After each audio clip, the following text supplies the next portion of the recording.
What's up, everybody? It's Mr. Sanders Twin, and we are back for another read aloud. So we got our diffuser going on full blast. I got one here, just like Mr. Sanders has one in the classroom. Just keeps the place smelling real nice and fresh. But anyway, let's go ahead and begin chapter 15. We're already on chapter 15. That's crazy. Anyway, let's do. Kick me off. How rude.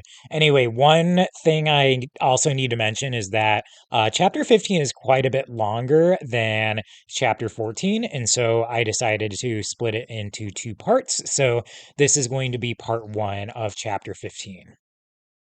Chapter 15. Despite Johnny's good humor, Carol was nervous.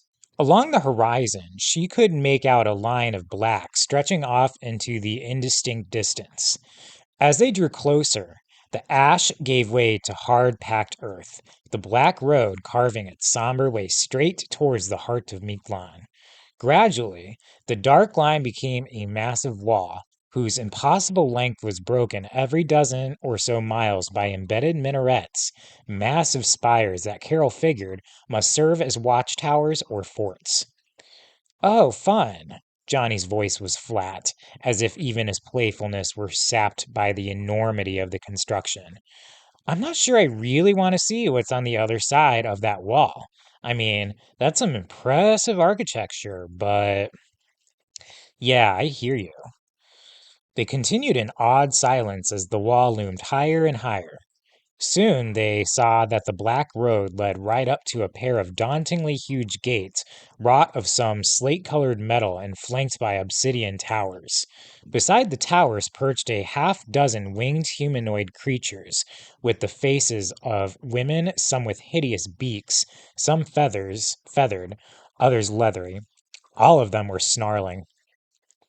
Harpies, Carol muttered. Aren't those from Greek mythology? Well, yeah, but I guess if they're real, they'd probably pop up in all the mythologies. Ah, yeah, you're right. Don't much like us, huh? The twins stopped about 100 yards away. The harpies howled and spat a rain of nasty-smelling saliva that pattered the sand in front of their feet. Johnny glanced around, nodding absently.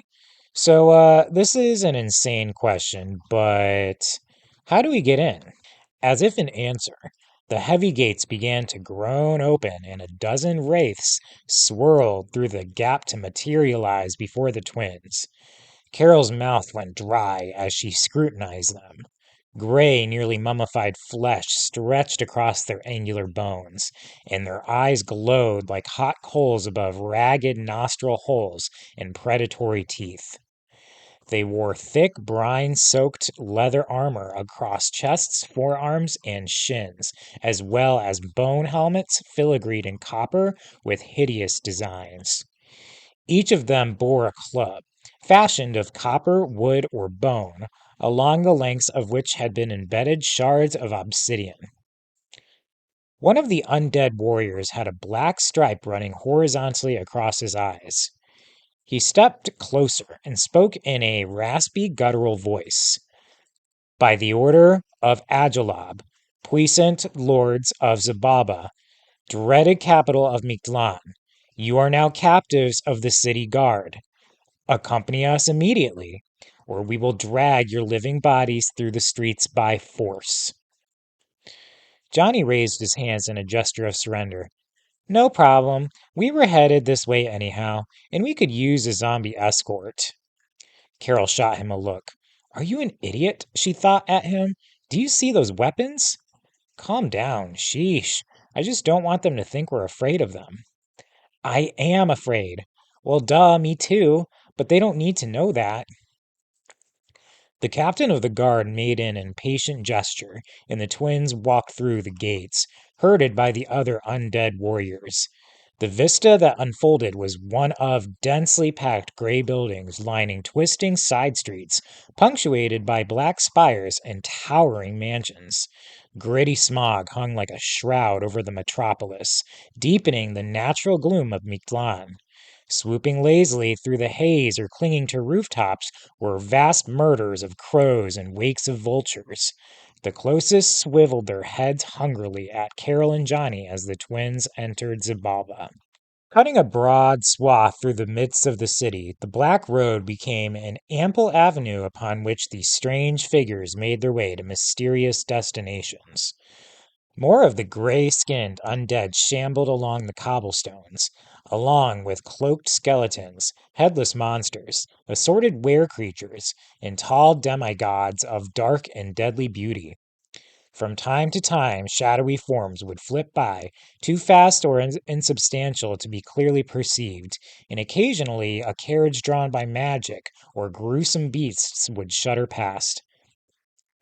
Whoa, welcome to Emerald City's twisted sister, huh? Johnny quipped, trying to shrug off the overwhelming strangeness. Carol doubted that his whistling in the dark would work this time. There is no getting away from this place unscathed. There must be hundreds of thousands of monsters here. Led by the city guard, the twins made their way down that dark boulevard, their shape-shifting still blocked by the white ash that clung to their skin and clothes. 3 rivers crossed their path, spanned by bridges built of human bone. In the first river, huge scorpions floated, fought or flailed their tails hung angrily against the black water. As Carol glanced at the roiling scene in horror, a dozen humanoid creatures with scales and gills erupted from beneath the surface, impaling a good number of scorpions with bone harpoons before diving back under the current, pulling their prey along with them. "Oh, good," muttered Johnny. "Creatures from the Black Lagoon." "You are too weird." "Weird? Carol, are your eyes even open? My weirdness is like super average behavior compared to this whack place." Johnny had less to say as they crossed over the second river, a sluggish stream of red from which rose a faint warmth and with it a sickly stench. Gnats and flies and other vermin buzzed on its crimson surface. Blood. There is a river of blood under my feet. Carol bit back the urge to scream. The final bridge spanned an even more disgusting flow, a rank-smelling brown colored tributary upon the surface of which floated clots of rancid pus teeming with maggots. Carol retched, acid burning at her throat. That's just gross. "I'm going to be sick," she thought at her brother. "Just try to hold it down. They want to gross us out. It'd make them real happy to see our weakness." After the rivers, the avenue widened, expanding into strange parks in which dark, moss-festooned trees loomed obliquely over granite benches and sulfur-rich fountains. In the distance, an enormous shadowy shape began to coalesce. After a few minutes, Carol realized it was a huge ziggurat, one that dwarfed Huitzilopochtli's temple. At its base stood a palatial structure with wickedly sharp arches and pillars in the shape of serpents twined around dying women.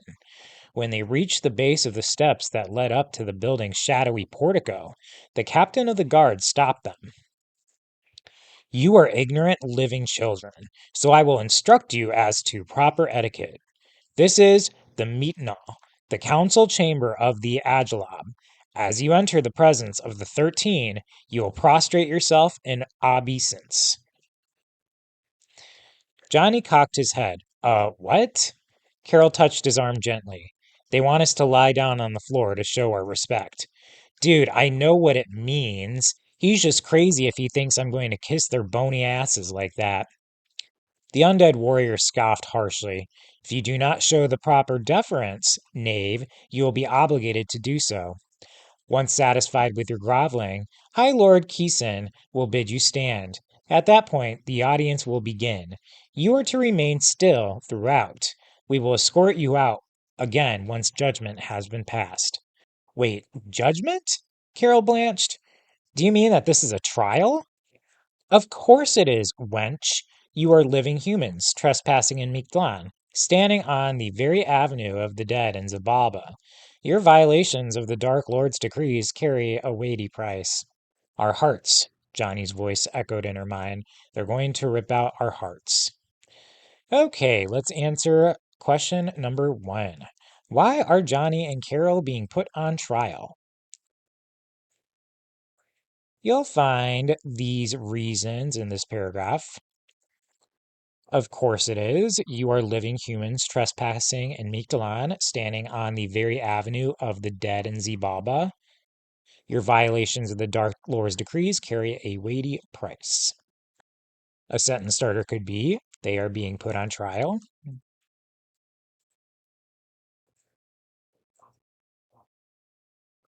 Because blank. All right, let's continue. The little people said we'd be okay. We swallowed the jade. I'm not feeling real confident about the jade right now, dude. Prompted by the deadly clubs, the twins ascended the steps, crossed the portico, and stepped through two copper-plated doors into a large chamber dominated by an elevated dais. It was furnished with a curved granite fixture that reminded Carol of the bench the Supreme Court sat at. Ringing the base of the dais stood 6 armored were-creatures with differing features. They were mainly hominoid, but with the animal characteristics of a crocodile, stag, wolf, ape, jaguar, and vulture. Each clasped a huge obsidian-tipped spear. Before them, in an oval depression that separated the platform from the rest of the chamber, a red-robed and hooded figure lifted a bony claw and announced in a gravelly voice, "Abase yourselves before the lords of the Black Quarter, Ah, Puku, Hanhao, and Aken." The guards pushed on Carol's shoulders till she knelt. From the shadows behind the dais emerged 3 tall, gaunt figures garbed in black feathers and adorned with obsidian jewelry. Their faces were skulls that protruded through rotting, peeling flesh. Their eyes glowed a deep, unnatural blue. The trio took their places, folding themselves into high back thrones towards the middle of the bench. Tremble before the lords of the Red Quarter, Yaltakuli, Yaltaquatl, and Sontamok. Another 3 beings stepped from the shadows. They wore no robes or capes. Instead, exposed muscle and meat glistened red and slick, as if the skin had been flayed away.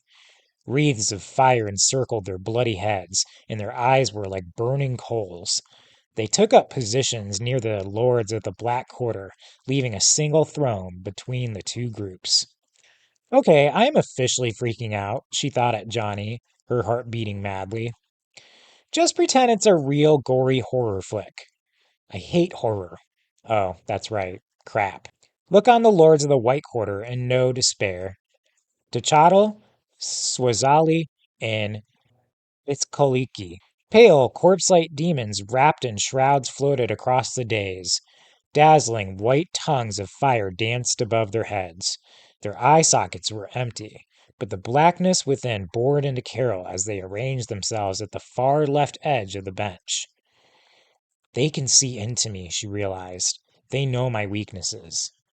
Lastly, the lords of the Green Quarter, sickly sweet and source of rot. Chalmecdal, and Nexahocho.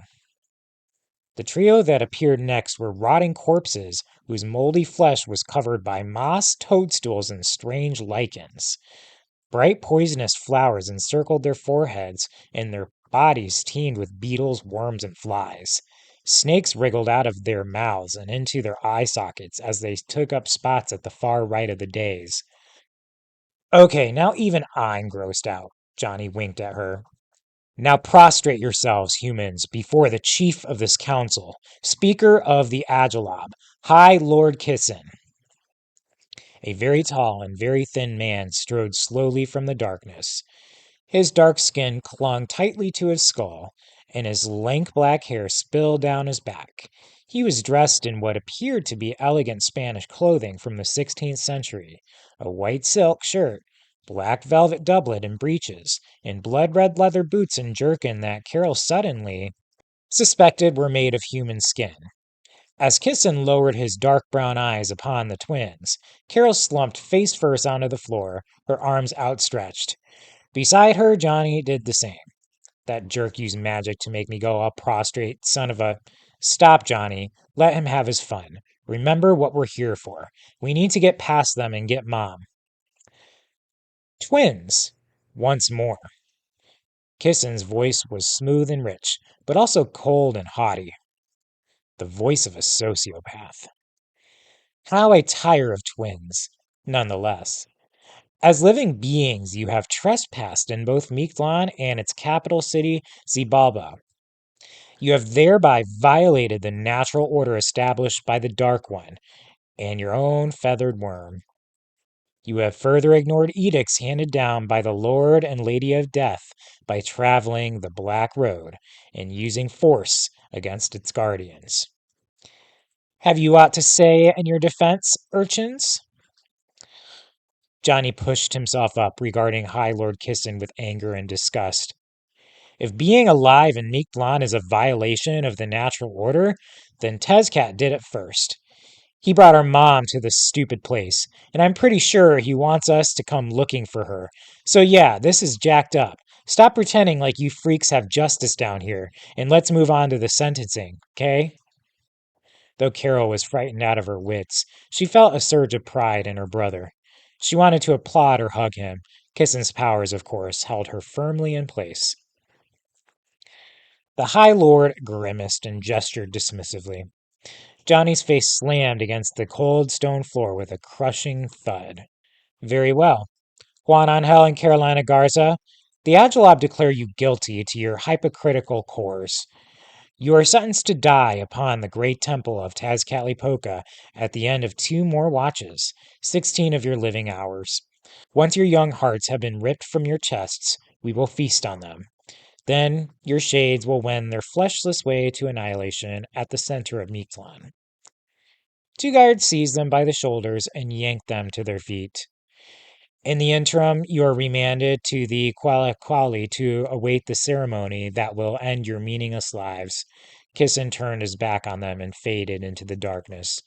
The other lords stood as one and floated backwards into the shadows as well. All right, let's do question number 2. What is Johnny and Carol's sentence? You'll find this very grim sentence in this paragraph right here. Very well, Juan Angel and Carolina Garza. The Agilab declare you guilty to your hypocritical cores. You are sentenced to die upon the great temple of Tezcatlipoca at the end of 2 more watches, 16 of your living hours.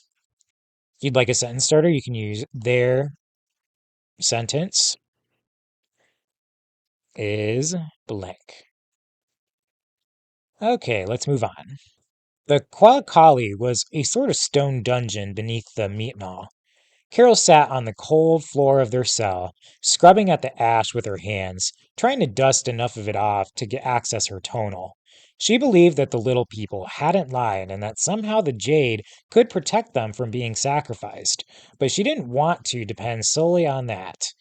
It would be really good if we could shift and fly the heck out of here. Johnny simply leaned back against the rough wall, tapping out a bead against his stolen shield with his fingers and humming some of that weird techno music he loved so much. His dark hair spiked out in all directions, and the ash on his skin made him appear almost ghost-like. The black clothes he'd formed from Huitzilopochtli's cape had turned nearly gray with the dust. I must look just as bad. Gugh, I really need a bath. Don't suppose they have water around here, though. She thought about the nasty rivers they'd cross and gave a little shudder.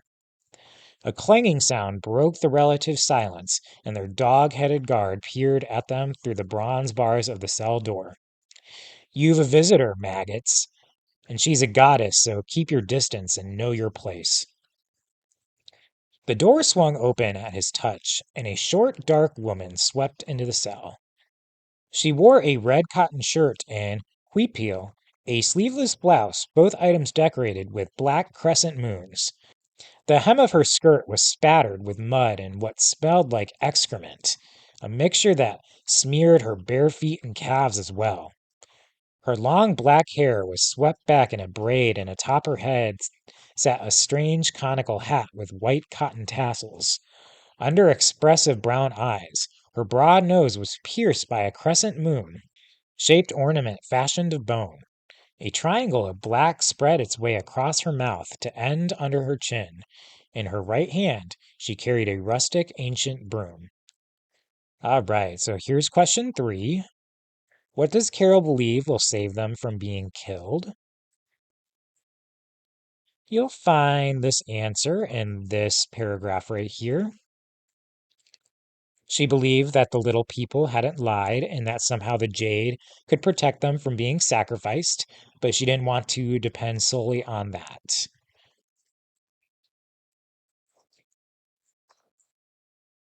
If you'd like a sentence starter, you can use she believes that what will save them is blank. All right, so we're going to finish up this section of the read aloud and answer the last question. You will have need of me later in life, little man. You will discover both sides of my nature.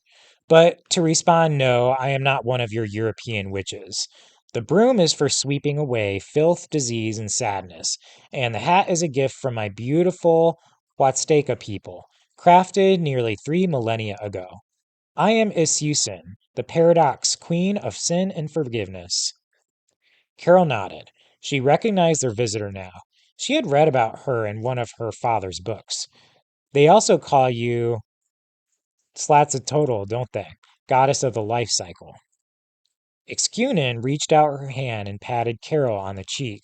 A warm sisterly feeling spread throughout her soul. Indeed, I embody living movement, from the moment of your birth to the final confession you make before death, and all the earnest attempts at happiness in between. I urge you toward sin, but only so far, just enough to know its taste.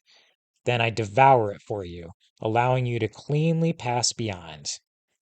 Ah, that explains the chipote on your chin. Johnny didn't seem impressed by the presence of the goddess. Typical guy.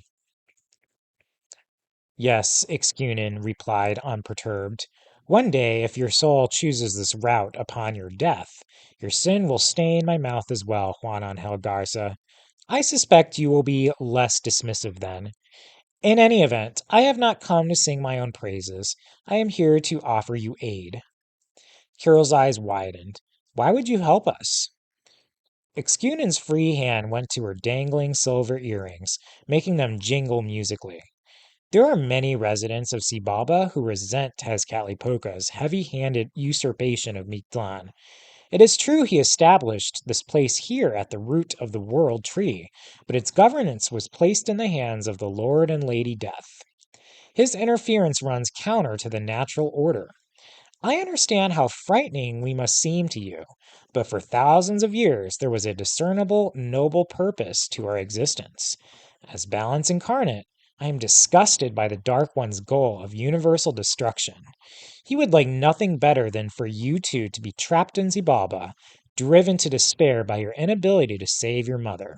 Then would you either misuse your social, splitting the world tree and freeing the Zemimi to wreak havoc among the cosmos, or surrender that savage magic unto Tezcatlipoca's hand, thereby ensuring the same end? No, you must leave the city, and quickly too. We are few, those who dare flout his authority, but powerful. Gods of vice and excess, for the most part, like the Atateo, who would be nothing should humans cease to exist. Johnny smirked. Great. Our new allies are the drunken, junky gods. Excunin laughed warmly. Oh, I believe they will enjoy that label. Clever boy. Do not discount our abilities, however. We will come for you soon and escort you to the next level of your journey. Till then, rest unburdened. She swept her broom in an arc that passed over both their hearts. Instantly, Carol felt refreshed and energized, as if a great weight had been lifted from her soul. Before she could speak her thanks, the door swung open and the guard spoke brusquely. Lady Excunin, your pardon, but your time with the humans is at an end. The goddess smiled, her teeth gleaming white against the stain of sin. For a moment, her features blurred in an older, wizened face seemed to shine from behind her flesh. Then she spun about, her braid whistling through the air, and hurried from the cell. All right, so let's answer the last question for part one. Why does Excunin offer to help Johnny and Carol? She gives her reasons in this pretty big paragraph right here. As balance incarnate, I am disgusted by the Dark One's goal of universal destruction. He would like nothing better than for you two to be trapped in Zibaba, driven to despair by your inability to save your mother. If you'd like a sentence starter, you can use she offers to help them because blank. All right, everybody, that is it for part one of chapter 15. I hope you all tune in for part two. And until then, take care.